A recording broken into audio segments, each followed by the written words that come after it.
अजीज दोस्तों, अस्सलाम वालेकुम, नमस्ते, सत श्री अकाल, जय जिनेंद्र, गुड आफ्टरनून।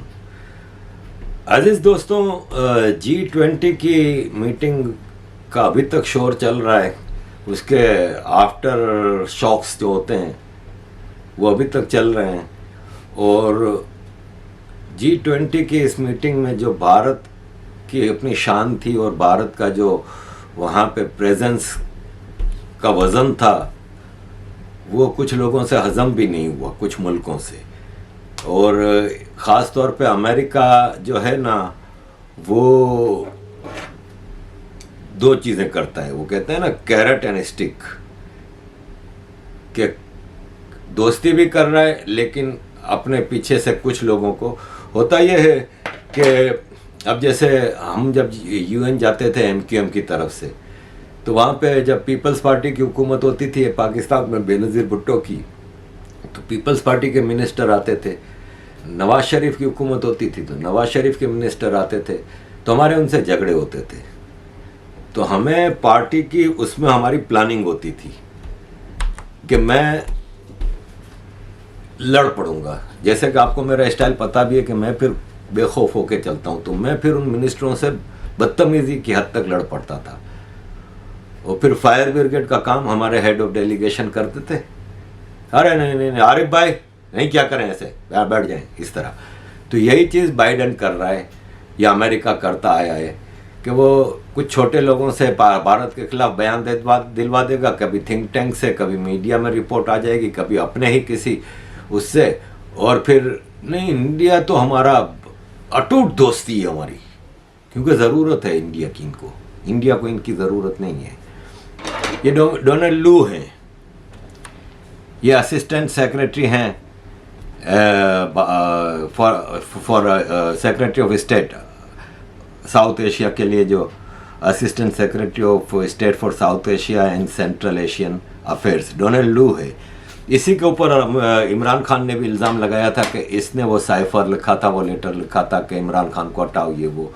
इसने अभी बयान दिया है बैलेंस करने के लिए कि अमेरिका इंडिया से कहता है कि कश्मीर में, ऑक्यूपाइड कश्मीर में पॉलिटिकल राइट्स रिस्टोर करो, और हमारी अमेरिकन पॉलिसी बिल्कुल चेंज नहीं हुई, वगैरह वगैरह। तुम लोग भी तो पहले पॉलिटिकल राइट्स दो, सीरिया में, इराक में, ये वो। खैर, तो लेकिन हमने देखा G20 में मोदी जी की कुर्सी पे चल के आता है बाइडेन, और जिस गर्म जोशी से मिलता है, तो ये है कि ये अमेरिका की डिप्लिसिटी है। क्यों? इसलिए कि अमेरिका और इंडिया की ट्रेड अगले 8 सालों में 2030 तक 500 से 600 बिलियन डॉलर तक चली जाएगी। क्योंकि अमेरिका कुछ नहीं बनाता। क्या बनाता है? बम बनाता है, आर्म्स, IT। लेकिन अमेरिका की IT 60% तो इंडिया बनाता है। फार्मास्यूटिकल आधे से ज़्यादा तो इंडिया से माल जाता है, और इंडिया का अपना फार्मास्यूटिकल बहुत स्ट्रांग है। तो अमेरिका को ज़रूरत है भारत की। भारत मोस्टली आत्मनिर्भर है, ठीक है। दुनिया के आजकल के ग्लोबल विलेज के ज़माने में दुनिया के हर मुल्क को एक दूसरे की ज़रूरत होती है, ठीक है। लेकिन अमेरिका को पता है कि भारत पाकिस्तान नहीं है, भारत इराक नहीं है, भारत एक ह्यूज कंट्री है जिसके असर है ना, वो बहुत गहरा है। क्योंकि अमेरिका के गोरों की हिस्ट्री 1492 से अब तक की है, 500 साल की। भारत की हिस्ट्री 50,000 साल की है। फर्क है, डीप रूटेड सोसाइटी है भारत की। भारत का ज्ञान, वेद, जो चीजें हैं ना, वो हजारों साल पुरानी है। और अब जिस स्पीड से भारत निकल के सामने आया है, खास तौर पे ये पिछले 4-5 सालों में, शुरू में मोदी जी के आने के बाद तो कंसोलिडेशन में और लोकल इश्यूज में और इन चीज़ों में निकल गए, लेकिन अब जो स्पीड से भारत जा रहा है तो दुनिया डर रही है एक तरह से। G20 में जो हीरो ऑफ द शो नज़र आए ना, वो प्राइम मिनिस्टर नरेंद्र मोदी जी थे। और चाहे वो फ्रांस का सदर हो, चाहे वो ब्रिटिश प्राइम मिनिस्टर हो, चाहे वो इंडोनेशियन प्रेसिडेंट हो, जो भी थे सारे आ के भारत से मिलते थे। इवन चाइना के जी जिनपिंग ने भी मोदी जी से हाथ मिलाया, और गलवान वाले वाक़ये के बाद ये पहली बार दोनों का आमना सामना हुआ था। जयशंकर जी से पूछा गया कि चाइना से ताल्लुकात ठीक हो गए, तो उन्होंने कहा नहीं, मैं ये नहीं कहूँगा कि चाइना के साथ ताल्लुकात नॉर्मल हो गए। चाइना के साथ ताल्लुकात उस वक्त तक नॉर्मल नहीं होते जब तक के बॉर्डर पे जो एरियाज़ हैं उसमें स्टेबिलिटी ना आ जाए, पीस ना आ जाए। उन्होंने कहा कि मई जून 2020 में जो गलवान में हुआ था वो किसने किया था वो सबको पता है। एक पार्टी ने किया था, यानी चाइना, और वो ख़तरनाक इरादों के साथ आई थी, लेकिन हमने जो मुंह तोड़ जवाब दिया तो फिर उनको पीछे जाना पड़ा। लेकिन अब तक चीज़ें वहाँ पे नॉर्मल नहीं हुई हैं। मिलिट्री लीडरशिप वहाँ की जो है ना, दोनों साइडों की, उनके दरमियान नेगोशिएशंस चलते रहते हैं, और कई प्रॉब्लम सॉल्व हो गए, कुछ प्रॉब्लम सॉल्व होने बाकी हैं अभी। और जब तक सारे प्रॉब्लम सॉल्व नहीं हो जाते, हम ये नहीं समझते कि चाइना के साथ हमारे रिलेशनशिप नॉर्मल हैं। हाँ, ये है कि हमारी ट्रेड चलती है चाइना के साथ, और बाकी चीज़ें हैं, जैसे जी जिनपिंग और मोदी जी ने सलाम की ना, मतलब हाथ वाथ मिलाया ना, एक दूसरे से बातचीत की, तो ये चीज़ें होती रहती हैं। लेकिन तो G20 के उसमें बड़ा ज़बरदस्त प्राइम मिनिस्टर नरेंद्र मोदी जी का रहा। ऐसे में एक और जो इल्ज़ाम लगाना शुरू कर दिया लोगों ने कि ऋषि सुनक चूँकि इंडियन ओरिजिन का है ना ब्रिटिश प्राइम मिनिस्टर, तो वो तो मोदी जी का चमचा बना हुआ था। भाई साहब, बोरिस जॉनसन भी यही करता था, थेरेसा मे भी यही करती थी। ख़ास तौर पे ब्रेक्जिट से निकलने के बाद है ना, इंग्लैंड को एक मजबूत पार्टनर की ज़रूरत है out of Europe, and that is India. Boris Johnson क्या कर रहा था? गुजरात चला गया था, डायरेक्ट लंदन से गुजरात उतरा था। आपको कोई फॉरेन मिनिस्टर आता है तो कैपिटल में आता है, वो डायरेक्ट गुजरात गया था डेयरी फार्म से और ट्रेडर्स से डील करने के लिए। इंग्लैंड बहुत ज़्यादा कोशिश कर रहा है कि इंडिया के साथ जो इतनी बड़ी एक ट्रेड डील चलने वाली है वो पूरी हो जाए, और उसके लिए ऋषि सुनक ने कई बार कहा कि हमने ये चीज़ें करनी हैं और ट्रेड डील हमारे लिए बहुत ज़रूरी है, और ऑफ कोर्स इंडिया के लिए भी ज़रूरी है, क्योंकि इंडिया अब उसमें है ना, एक कहानी आई है कि वो ट्रेड डील में जो ड्राफ्ट बनाया ना इंग्लैंड में, वो ड्राफ्ट में कुछ ऐसी क्लॉजेस डाली थी जो भारत ने फ़ौरन रिफ्यूज़ कर दी। भारत ने कहा ये क्या बदमाशी है। उसमें पेटेंट का बड़ा मसला था। पेटेंट आपको पता है ना, ये होता है ना कि एक कोई दवाई आती है, वो पेटेंट कर लिया, अब वो अपनी मर्जी की प्राइस पे बेचेगा पूरी दुनिया में, और इसको कोई कॉपी नहीं कर सकता, उसका मालिक हो जाता है उस फॉर्मूले का, उस दवाई का। जैसे वियाग्रा है, फाइजर कंपनी ने बनाई ना, अभी उसका पेटेंट हो गया था। तो पेटेंट के इशू पे रॉ मटेरियल भारत का, सब कुछ भारत का, बने भी भारत में, पेटेंट इंग्लैंड की किसी कंपनी का। इस तरह की कई ऐसी क्लॉजेस थी जो भारत ने रिफ्यूज कर दिया वो ड्राफ्ट। उन्होंने कहा नहीं भाई, ये ट्रेड डील का ये ड्राफ्ट हमें नहीं चाहिए भाई। हमें क्या पाकिस्तान जैसा भिखारी मुल्क, डिपेंडेंट कंट्री, मोहताज कंट्री समझा हुआ है? नहीं करना है, बराबरी की बुनियाद पे करेंगे हम।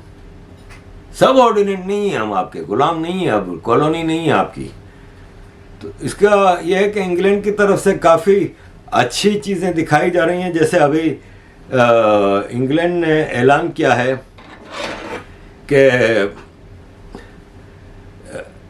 यूनाइटेड नेशंस के जो 5 परमानेंट मेंबर हैं जिनके पास वीटो पावर है, अमेरिका, रशिया, चाइना, फ्रांस और इंग्लैंड। तो इंग्लैंड ने ये राय दी है कि इसमें 4 और मेंबर्स डाले जाएं परमानेंट सीट के लिए, जिनके पास वीटो पावर हो। उसमें इंडिया, जर्मनी, जापान और ब्राज़ील हों। जाहिर है मुस्लिम कंट्रीज़ की तरफ से ज़बरदस्त दबाव आ रहा है कि कोई मुसलमान मुल्क क्यों नहीं है, वगैरह वगैरह। लेकिन पहले मुसलमान मुल्क के काबिल भी तो बने ना।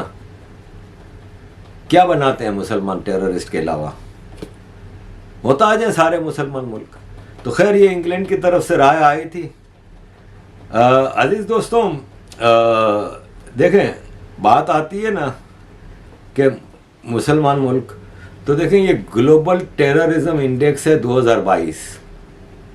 नंबर 1 पे सबसे बड़ा टेररिस्ट कंट्री जो है Afghanistan, number 2 Pakistan, number 3 Iraq, number 4 Somalia, फिर सीरिया, फिर नाइजीरिया, फिर माली। पहले 7 मुसलमान, फिर 8वें पे नाइजर, 9वें पे म्यांमार बर्मा और 10वें पे बुर्किना फासो। तो पहले मुसलमान मुल्क टेररिज्म के अलावा भी कुछ करके दिखाएं। तो अजीज दोस्तों, G20 का दौरान ही एक और वाक़या हुआ था कि पोलैंड में 2 मिसाइल आके गिरे थे। फौरन अमेरिका ने रशिया पे इल्ज़ाम लगाया कि Russian missile NATO country for Poland के अंदर घुस गए, ये गलत है, ये वो है। वो ज़ेलेंस्की है ना, यूक्रेन का प्रेसिडेंट, उसने भी फौरन कंडेम किया और पोलैंड हम तुम्हारे साथ खड़े हैं, ये वो। खूब हंगामा मचा और कहने लगे कि अब ये वर्ल्ड वॉर 3 का स्टार्ट पॉइंट है। नाइजेल फरज यहाँ के एक मीडिया चैनल चलाते हैं, पहले यूरोपियन पार्लियामेंट के मेंबर थे, फ्रीडम पार्टी मतलब इंग्लैंड की एक एक्सट्रीम राइट पार्टी को चलाते थे। और वो उनके ऊपर रेसिज्म का भी इल्ज़ाम लगता है कि वो रेसिस्ट हैं, फलान ढुमकान। लेकिन बहरहाल वो इस्लामिक एक्सट्रीमिज़म के हवाले से तो उनका पॉइंट बड़ा क्लियर और ज़बरदस्त है। तो उन्होंने तो कह दिया कि भाई ये step forward to world war 3 है। लेकिन फिर रिपोर्ट आई कि ये तो यूक्रेन के अपने मिसाइल थे जो कि गलती से पोलैंड में गिर गए। तो अब उसको बिल्कुल इग्नोर कर रहे हैं उस बात को और कह रहे हैं कि नहीं नहीं नहीं कुछ भी नहीं है, छोड़ो। तो ये चीज़ें इस दौरान भी हुई। चाइना के प्रेसिडेंट की मौजूदगी से कुछ लोग कंफर्टेबल नहीं थे। Rishi Sunak British prime minister की मीटिंग जी जिनपिंग के साथ ऑर्गेनाइज होने वाली थी, फाइनल हो गई थी, लेकिन फिर लास्ट मोमेंट पे कैंसिल हो गई।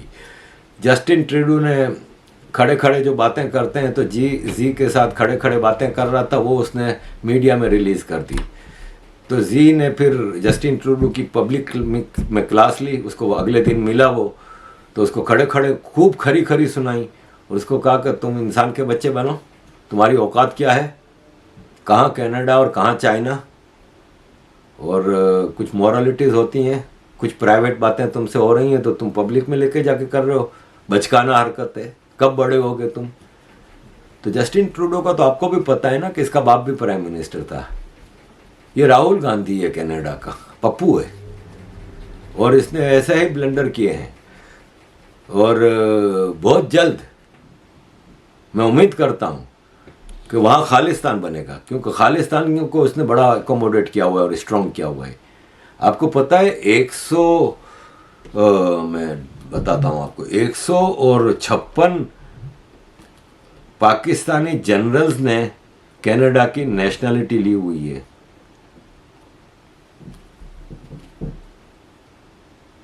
कनाडा में दुनिया जहाँ का गंद जमा हो रहा है। भारत में फार्मर्स प्रोटेस्ट पे जस्टिन ट्रूडो ने क्या क्या नहीं बोला। फिर कारमा अपने कनाडा में ही फिर जब इसको फेस करना पड़ा ना, ये फार्मर्स प्रोटेस्ट, तो नानी याद आ गई इसको। तो अजीज दोस्तों, ये सब चीज़ें भी हुई, ये सब वाक़यात भी हुए। अमेरिका में अभी इलेक्शन हुए, मिड टर्म इलेक्शन जो होते हैं इनकी हाउस की, कांग्रेस और गवर्नर्स के, उसमें रिपब्लिकन पार्टी ने मेजॉरिटी हासिल कर ली है हाउस में। बाइडेन के लिए अब कोई भी लॉ पास कराना मुश्किल हो जाएगा। दूसरा, प्रेसिडेंट ट्रंप ने अपनी 2024 के इलेक्शन में अपने आप को प्रेसिडेंट के लिए ऐलान कर दिया है कि मैं खड़ा रहूँगा। डेमोक्रेटिक पार्टी समझती है कि जो बाइडन है ना, वो अमेरिकन हिस्ट्री का सबसे कमज़ोर प्रेसिडेंट है। तो उसको ये कहा जा रहा है कि 2024 में तुम प्लीज़ खड़े नहीं होना इलेक्शन के लिए, हम कोई मजबूत कैंडिडेट उतारेंगे। ट्विटर पे एलन मस्क ने प्रेसिडेंट ट्रंप के अकाउंट रिस्टोर करने का एक पोल चलाया था। मिलियंस ऑफ लोगों ने वोट डाले, मेजॉरिटी में ट्रंप की फेवर में गया है वोट। तो ये अमेरिकन उसकी हालत थी। अजीज़ दोस्तों, एंड पे G20 का एंड बताने से पहले ये भी बता दूं कि यूरोप के हालात बहुत ख़राब हैं। अभी अभी BBC ने एक रिपोर्ट की है कि लोगों को गैस हीटर चलाने में मसला हो रहा है। इलेक्ट्रिक गैस इतनी महंगी हो गई है कि लोग हीटर नहीं चला रहे, बीमारियां बढ़ रही हैं। और ये तो अभी सर्दियों की शुरुआत है। दिसंबर जनवरी की सर्दी का क्या हाल होगा। स्कूलों ने कहा है कि सिर्फ 2 घंटे हीटर चलेंगे स्कूलों में। और इस तरह के मुख्तलिफ यहाँ के भयानक सूरत हाल नज़र आ रही है। तरक्की दुनिया कर रही है ना, नए नए हीटर आ रहे हैं, सब कुछ है। जर्मनी में अब घासलेट होता है ना, केरोसिन ऑयल, और लकड़ियाँ सुपरमार्केट में बेची जा रही हैं, ताकि आप अपने घर में अब लकड़ियाँ बड़ी मेटल टोकरी में लकड़ियाँ डाल के, लकड़ियाँ जला के, जो पुराने ज़माने में हम गांव वगैरह में देखते थे ना, हम भी जब छोटे थे तो हमारी दादी के घर पे यही होता था। हम सब छोटे छोटों को भेज देते थे कि जाओ लकड़ियाँ ढूंढ के लाओ। तो हम गली गली में घूम के छोटे छोटे लकड़ी के टुकड़े लाते थे। वो तावड़ी बोलते थे। तावड़ी हमारे होती थी, कटोरी इतनी लोहे की, उसमें हमारे चाचा फिर वो लकड़ियाँ डाल के उसमें आग लगा के फिर हम चारों तरफ बैठ के बातें करते थे रात को। तो लकड़ियाँ बेची जा रही हैं, घासलेट बेचा जा रहा है, यूरोप पीछे जा रहा है। ऐसे में G20 के हवाले से एक और बात बता दूं कि ये दुनिया की 20 सबसे बड़ी इंडस्ट्रियल कंट्रीज़ की मीटिंग थी, अलायंस है ये। मेरा सवाल यहाँ पे ये बनता है कि दुनिया की आबादी के लिहाज से पॉपुलेशन वाइज पाकिस्तान 5वें नंबर पे है, लेकिन तरक्की के लिहाज से G20 में भी नहीं है।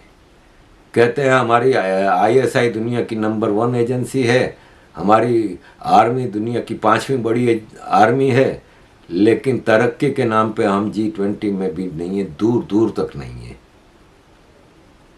G20 का एंड हुआ, भारत को प्रेसिडेंसी हैंड ओवर की गई। इंडोनेशिया जो होस्ट कंट्री था, जिसके पास प्रेसिडेंसी थी, उसने भारत को प्रेसिडेंसी ऑफर की। मोदी जी के हाथ में वो हथौड़ी दी गई जो चलाई जाएगी अगले साल के मीटिंग में। अगली G20 मीटिंग भारत में होगी। सुना यह है कि भारत ने कुछ लोगों को सुलगाने के लिए, आग लगाने के लिए ये कहा है कि हम कश्मीर में करेंगे ये, या जम्मू में करेंगे और लद्दाख में करेंगे, और ये कहा है, लेट्स सी। लेकिन बहरहाल it's a great honour G20 की मेंबरशिप भारत को मिलना। फ़र्क यही है कि इंग्लैंड की क्रिकेट टीम अब भारत या पाकिस्तान जा रही है तो हर खिलाड़ी परेशान है कि वहाँ पे तो हालत ख़राब है, वहाँ पे हम कैसे जाएं। लेकिन जब भारत जाने की बात आती है तो हर खिलाड़ी की ख्वाहिश होती है कि यार टीम में मेरा नाम भी होना चाहिए, मैं भारत जा सकूं। स्पोर्ट्समैन हों, सेलिब्रिटीज़ हों, शोबिज़ के लोग हों, मीडिया पर्सनालिटीज़ हों, पॉलिटिशियंस हों, ह्यूमन राइट्स वर्कर्स हों, ऑर्गेनाइजेशंस के लोग हों, सबकी ख्वाहिश होती है कि हम भारत जाएं। मेरी भी ख्वाहिश है कि अब तो 8 महीने हो गए भारत से आए हुए, अब मैं भी वापस एक बार भारत जाऊं। अजीज़ दोस्तों, blessed to have Indian DNA। आप सब मुझसे ज़्यादा नसीबदार हैं कि आप लोग भारत में पैदा हुए।